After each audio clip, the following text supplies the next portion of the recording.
అందరికీ నమస్కారం. ఇవాళ మన స్టూడియోలో ఐకాన్ ఆస్ట్రాలజర్ గట్టుబల్ సురేష్ బాబు గారు ఉన్నారు. గురుగారితో మాట్లాడదాం. గురుగారు నమస్కారం. జయశ్రీమన్నారాయణ.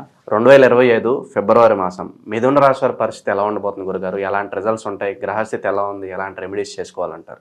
అయితే మిథున రాశి వాళ్ళకి 2025 సంవత్సరంలో దాదాపుగా ద్వాదశ రాశి వాళ్ళకి అందరికీ కూడా శుభ ఫలితాలే ఉన్నాయి. అంటే మిశ్రమ ఫలితాలు శుభ ఫలితాలు ఎక్కువ కనిపిస్తూ ఉన్నాయి, మిక్స్డ్గా ఉన్నాయి. ద్వాదశ రాశులు అందరికీ బాగున్నాయి. అందులోనూ మిథున రాశి అంటే ఏంటంటే మిథున రాశి అనేదే దాంపత్యం, అట్రాక్షను, కలుపుగుడితనం, మాట పట్టింపు వచ్చినా కూడా సర్దుకుపోయే తత్వం, సెన్సిటివ్, అన్ని రకాలు ఉంటారు ఎవరు మనకి మిథున రాశి వాళ్ళు. అందులో అవన్నీ కూడా పరిగణించేసి అవన్నీ కూడా ఇప్పుడు వెసులుబాటు కలుగుతూ ఉంది. గ్రహరీత్య దోషాలన్నీ కూడా తొలగిపోయేదానికి ఉంటుంది. అయితే ఈ ఫిబ్రవరి మాసంలో ఎవరైనా సరే ఈ యొక్క మిథున రాశిలో జన్మించేటువంటి నక్షత్రాలు ఎవరైతే ఉన్నారో వాళ్ళకి ఖచ్చితంగా కుజుదోషం ఏర్పడేటువంటి అవకాశం కనిపిస్తుంది. ఎందుకంటే కుజుడు సొంత ఇంట్లో ఉన్నాడు. ఆ కుజుడి నుంచి వచ్చేటువంటి దోషం దాని దగ్గర శని భగవానుడికి బలంగా ఉన్నాడు కాబట్టి కుజుదోషం కింద పరిగణించి ఎవరైనా ఉంటారో వాళ్ళు కుజుదోషుడు కాదు. సొంత ఇంట్లో కుజుడు ఉన్నప్పటికీ కుజుదోషం కింద రాదు. శని భగవానుడు బలంగా ఉన్నాడు. అలానే గురువు కూడా 12 ఇంట్లో ఉన్నప్పటికీ కూడా బుధ భగవానుడిది రవి భగవానుడి యొక్క శుభదృష్టి ఉన్నది కాబట్టి కుజుదోషం కింద పరిగణించదు. కావున ఏ రోజైనా ప్రసవించడానికి బాగుంటుంది కాబట్టి ఆ ప్రసవించేటువంటి ఆడవాళ్ళని, ప్రసవం చేసేటువంటి డాక్టర్లని ఇబ్బంది పెట్టొద్దు. ఏ డేట్ అయినా, ఏ నక్షత్రం అయినా, అమావాస్య రోజైనా డెలివరీస్ ఏమైనా ఉంటే ప్రశాంతంగా చేసుకోండి. ఫిబ్రవరి మాసంలో ఏ డెలివరీ అయినా ఏ టైంలో చేసుకున్నా కూడా బాగుంటుంది. గ్రహాలన్నీ అనుకూలంగా ఉన్నాయి కాబట్టి ఏవటి టైం కానీ రాహుకాలం ఉంది, దుర్ముహూర్తం ఉంది, గులిక కాలం ఉంది అని చెప్పేసి అని డెలివరీలు ఆపొద్దు. దానివల్ల ప్రాణ ప్రమాదం ఉండేటువంటి అవకాశాలు ఉన్నాయి ఫిబ్రవరి మాసంలో. ఇది ద్వాదశ రాశుల వారి అందరికీ హెచ్చరిక.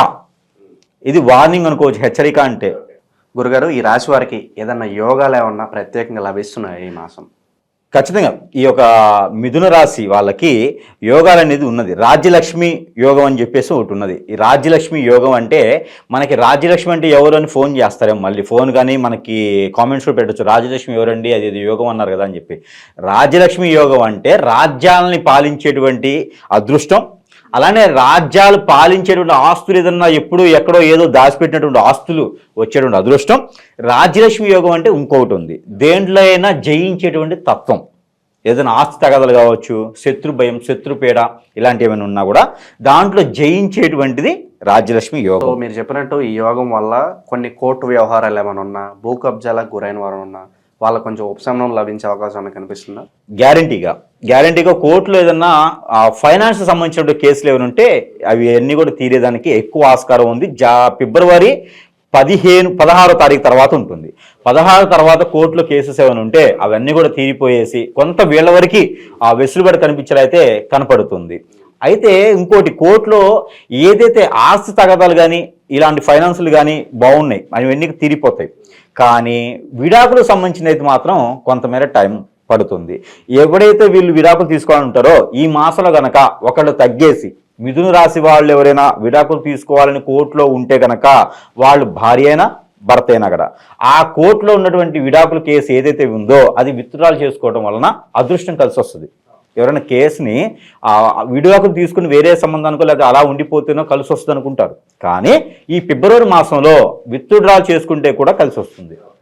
మిథున రాశి వాళ్ళు తగ్గితే చాలా బాగుంటుంది. కొత్త సంవత్సరం కాబట్టి కొత్త ఇల్లు కొనుక్కోవాలని లేదంటే ఒక స్థలం కొనుక్కోవాలని చూస్తూ ఉంటారు. మరి ఆ కోరిక ఏమన్నా ఇల్లు అయితే మాత్రం కొంచెం ఈ మాసంలో ఇబ్బందిగానే ఉంది. గ్రహరీత్యా ఇల్లు కన్నా కూడా స్థలాలు కొనుక్కోవడం, పంట భూములు కొనుక్కోవడం, ఎక్కడైనా ఓపెన్ ఫ్లాట్స్ కొనుక్కునే దానికైతే అదృష్టం ఎక్కువగా కనిపిస్తుంది. ఎందుకంటే బుధ భగవానుడు వీళ్ళ సైడు కొంచెం పాజిటివ్గానే ఉన్నాడు. 108 డిగ్రీస్లో ఉన్నాడు.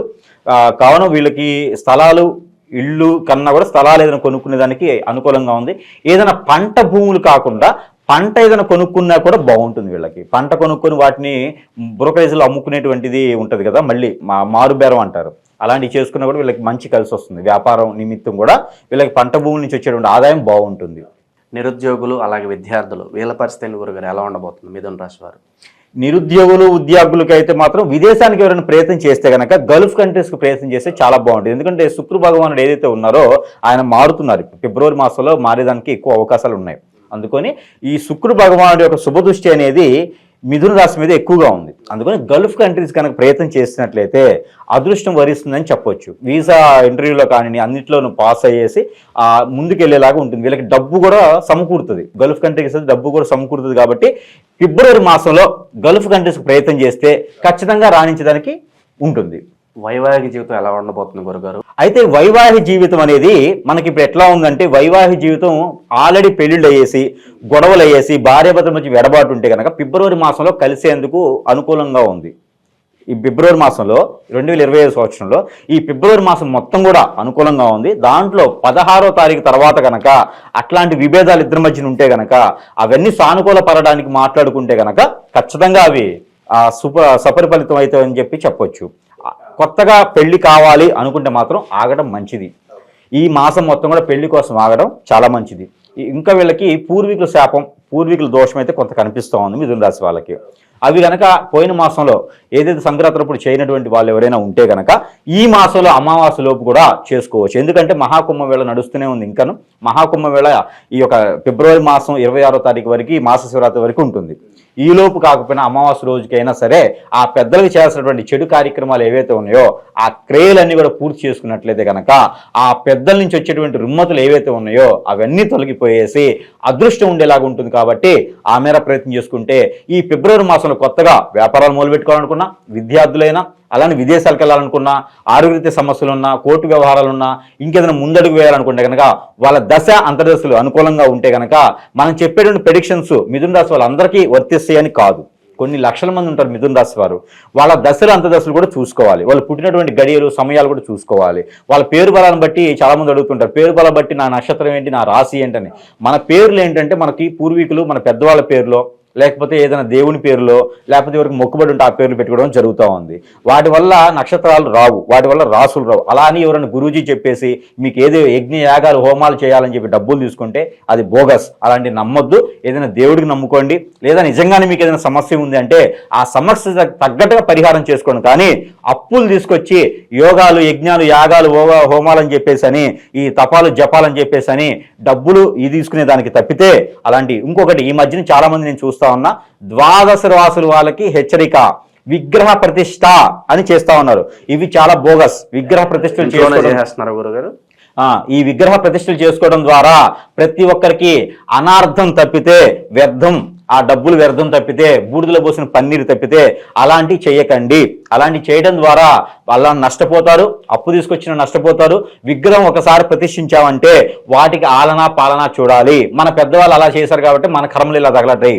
కావున మీరు కూడా ఆ తప్పులు చేసి రానున్నటువంటి జన్మలకి రానున్నటువంటి తరాలకి అలాంటి పాపాలు మూట కట్టకుండా మీరు కష్టపడి సంపాదించినటువంటి రూపాయిని మూట కట్టుకొని మన జనరేషన్ తర్వాత జనరేషన్కి ఇవ్వండి తప్పితే ఉచితంగా రావాలి, ఒకరిని మోసం చేయాలి అని చేయకుండా, నా పక్కన ఉన్న వాడిని కూడా నమ్మకుండా మీకు మీరుగా కష్టపడి సంపాదించుకుంటే ద్వాదశ రాసుల వారు అందరికి కూడా 2025 సంవత్సరంలో రాణించేందుకు అనుకూలంగా ఉంది. కాబట్టి ఖచ్చితంగా మనకి జెన్యూన్గా ఉండి ముందుకు సాగండి, అన్ని రకాలు బాగుంటుంది. ప్రతి మాసంలో ఇచ్చినట్టుగానే మనం ఈ మాసంలో కూడా నెంబర్ ఇవ్వడం, అలానే వీళ్ళకి పరిహారాలు కూడా చెప్పేదానికి ఉంటుంది. కాబట్టి ఖచ్చితంగా ఈ యొక్క మిథున రాశి వాళ్ళు మనకి ఏదైతే కుంభమేళ ఉందో ఈ కుంభమేళలో ఒకటే కాకుండా కుంభమేళలో కుదిరినా కుదరకపోయినా అమావాస్య లోపు కనుక మీరు ఎక్కడైనా మీకు సమీప దూరంలో ఉన్నటువంటిది నది, సముద్రం, ఏరు, సెలయేరు, కాలువ, కోనేరు, ఇలా బ్రహ్మగుండాలు ఏవైనా ఉంటాయో మీకు సమీప దూరంలో ఏది ఉంటే కనుక అక్కడ స్నానం ఆచరించడం చాలా మంచిది.